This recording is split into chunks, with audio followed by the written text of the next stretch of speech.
દૂધીના શાકની recipe share કરીશ. તો દૂધીને મેં છોલી અને કટ કરી લીધી છે. હવે આપણે એક પેન લઈશું, એમાં ઓઇલ નાખીશું, થોડી હિંગ નાખીશું, જીરું નાખીશું. જીરું ચટકી જાય ત્યારબાદ આપણે લસણની પેસ્ટ ઉમેરીશું. ત્યારબાદ હળદર નાખીશું.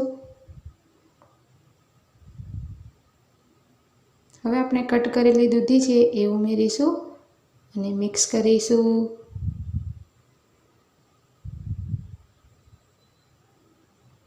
હવે આપણે સ્વાદ અનુસાર મીઠું નાખીશું. ફરી એને હલાવી લઈશું. શાકની અંદર સરસ રીતે મીઠું ભળી જાય. હવે આપણે ઢાંકી દઈશું અને કૂક થવા દઈશું. તો હવે આપણે ચેક કરીશું. તો આપણે 50% જેટલી દૂધી ચડી ગઈ છે. તો ચેક કરી હલાવી લઈશું. હવે આપણે બાકીના મસાલા કરીશું. મરચું પાવડર ઉમેરીશું,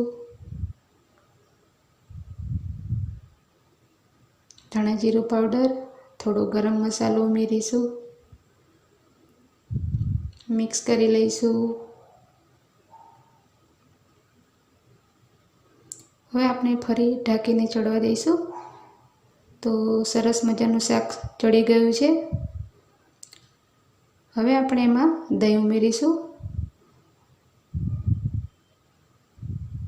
મિક્સ કરીશું.